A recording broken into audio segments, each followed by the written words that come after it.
Alright guys, in today's video I'm going to be sharing my game plan for getting rich off of investing in trading cards.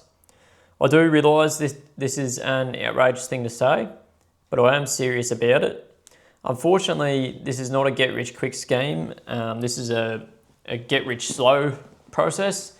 I'm not going to tell you to go down to your local Target and race kids to the Pokemon section just to take a booster box off the shelf and go home and flip it for 10 bucks off eBay. That is not a game plan for building wealth. You might make a few bucks if you're lucky, but anyway, that's not what this is. Unfortunately, my game plan is far less glamorous, and it involves hard work, discipline, and patience.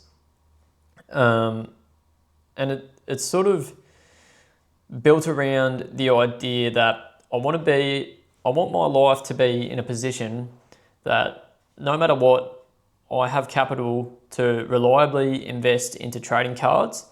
Not only that, but that I have capital to deploy when needed if I see a good opportunity. And I also want to be in a situation where no matter what happens, I don't have to sell my cards.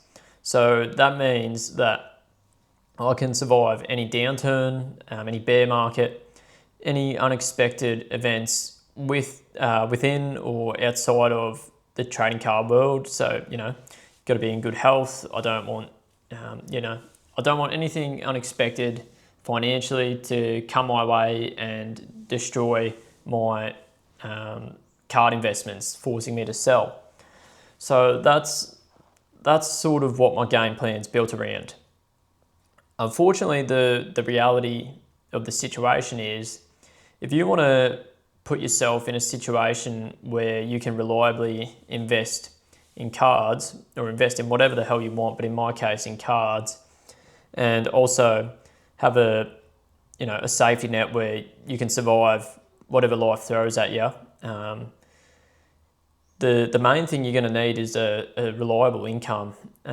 So for me, I am working full time and I'm also working on the weekends at a separate job. So I've got two jobs, and this really is the foundation of my plan. It's unfortunate no one wants to have to work. Most people hate their jobs. My jobs, I'm pretty happy with what I do, but I'd still rather not do them. So that is the absolute foundation of this plan. Having a full-time job and a job on the side, it gives me the ability to deploy capital week in and week out into this market.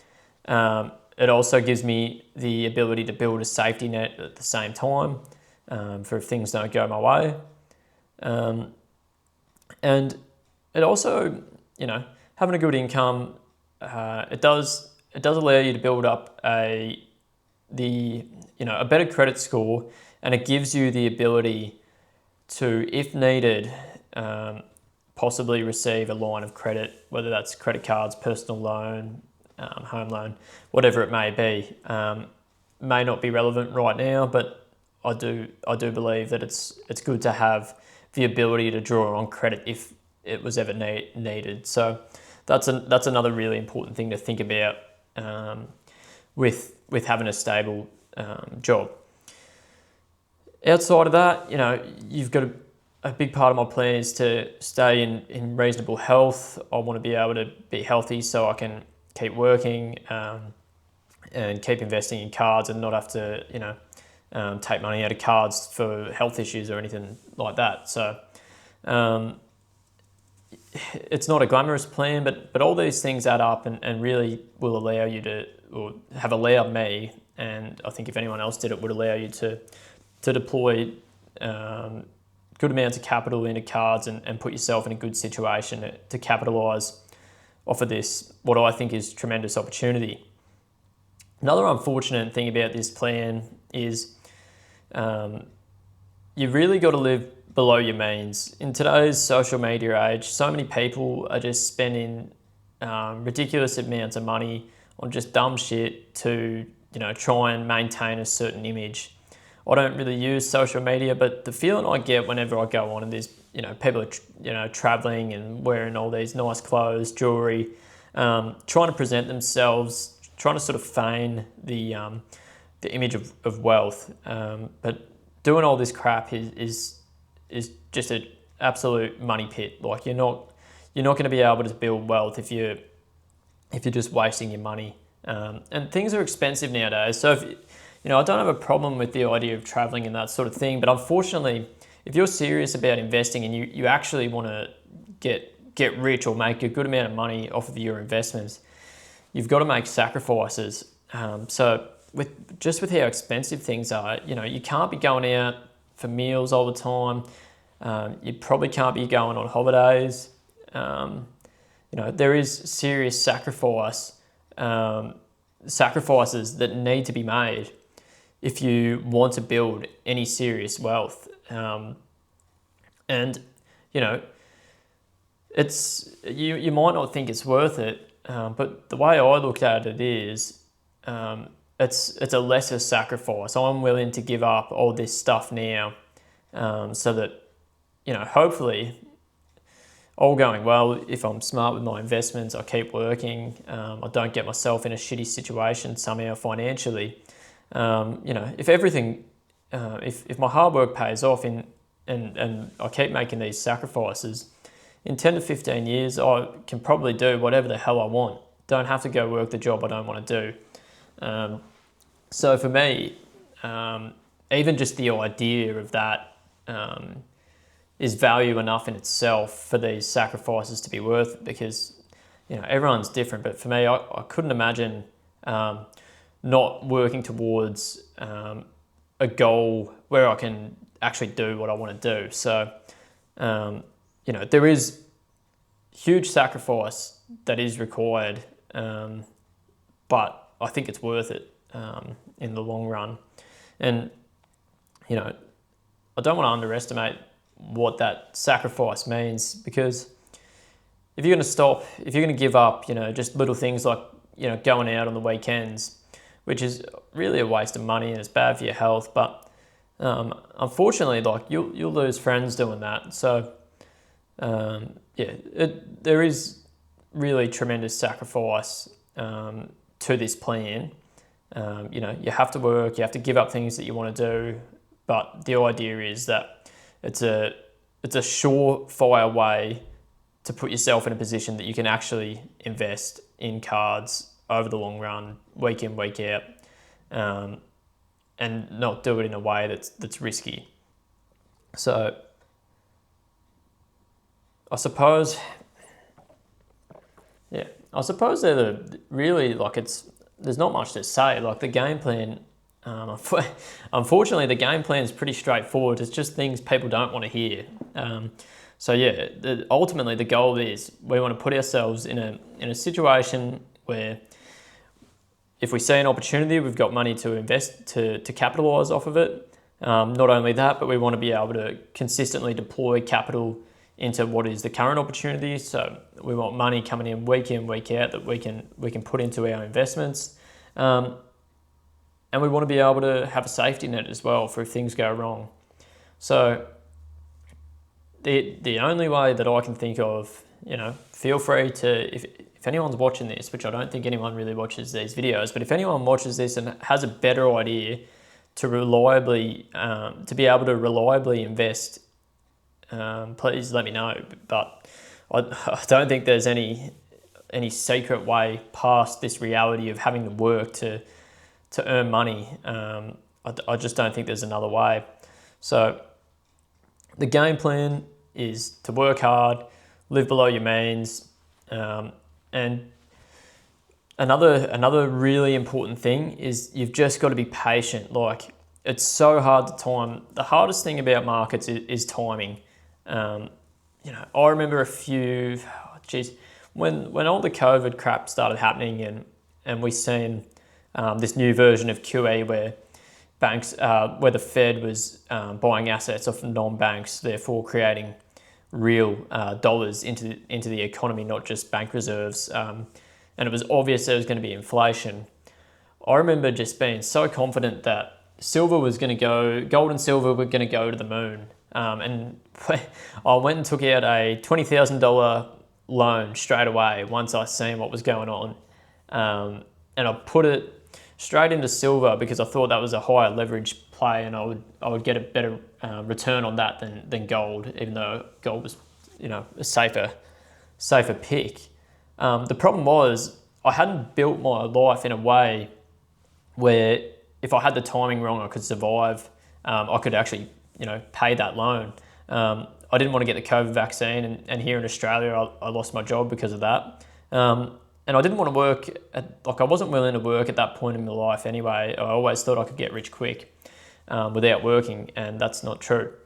So ultimately what ended up happening was, lost my job, wasn't able to service the loan, so I had to sell my silver for a loss, after holding it for maybe a year or something.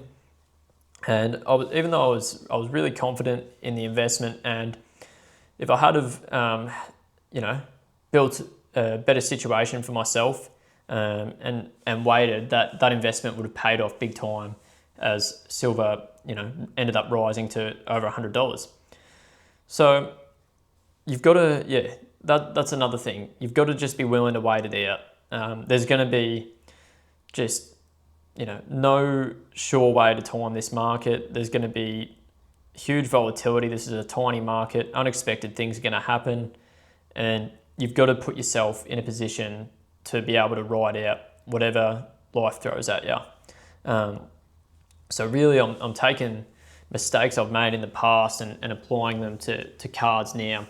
I'm never going to put myself in a position again where I have to sell my investments, my card, any investment. I don't ever want to be in a position again where I have to sell my investments before they've had a chance to run. So I guess to sum it all up, I don't have a get rich quick for you, but my game plan is quite simply to work my ass off, to live below my means, because there's no point working your ass off if you're going to go and spend it all. That's going to get you nowhere. And then just to ride it out. And I'm going to do this for as long as I have to. I don't care what, if the situation changes, you have to adapt. But while this opportunity is here, I don't care what anyone says. I don't care how long it takes. I am going to keep buying these cards every single week, no matter how much criticism I get for it. And I'm going to keep showing up to work, doing what I can, and I think it'll pay off in the long run. I don't see a better way. As much as I wish there was a better way, a better game plan. I know there's absolutely nothing glamorous about it. But this is the plan I've got. So it'll be interesting to reflect on this in the future and see how it all plays out. But if I have to do this for 10 years and just sit on the cards while they don't appreciate and keep working 2 jobs, I'm willing to do it. So, I think I'll probably wrap it up there. I guess just quickly on, what opportunities are there right now. I've set a Pokemon Astral Radiance box behind me. The Pokemon market is on a bit of a downturn. Everyone's losing their minds because, the last 3 sets have dropped just a tiny bit from, their highs. You would think the world's ending if you just lived in the Pokemon social media space. I am seeing big opportunity in Pokemon. I'm liking Astral Radiance at the moment from Sword and Shield. I picked that box up in the background for 450 Aussie dollars, so a little over $300 US. It's also, I've been banging on about this in previous videos, but Magic collector boxes. Everyone keeps saying how shit Spider-Man and Teenage Mutant Ninja Turtles are, although I don't think they're that bad, and they're starting to get sort of scarce on the secondary market. So really, I think the opportunities are in these unloved Magic collector boxes. and some of this Pokemon stuff that's starting to come down in price. So there's a lot of opportunity here right now. So again, this is the plan. Got to be in a position to take advantage of these opportunities when they arise. Just recently the Hobbit's come out. It was obviously going to be a hot set from working these long weeks where I'm working weekends and full time. I was in a position where I was able to get what is for me a decent position in Hobbit collector boxes. I was able to pre-order 4 of them. People are going to have a lot more money than me and think that's nothing, but for me that's probably the best I could have done. But it all adds up over time, and I think this is the only reliable way to be able to do this over the long run and not get wrecked. So I'm going to leave it there. Probably was rambling a bit, but anyway, I hope I've laid my plan out clear enough anyway. So thanks for watching.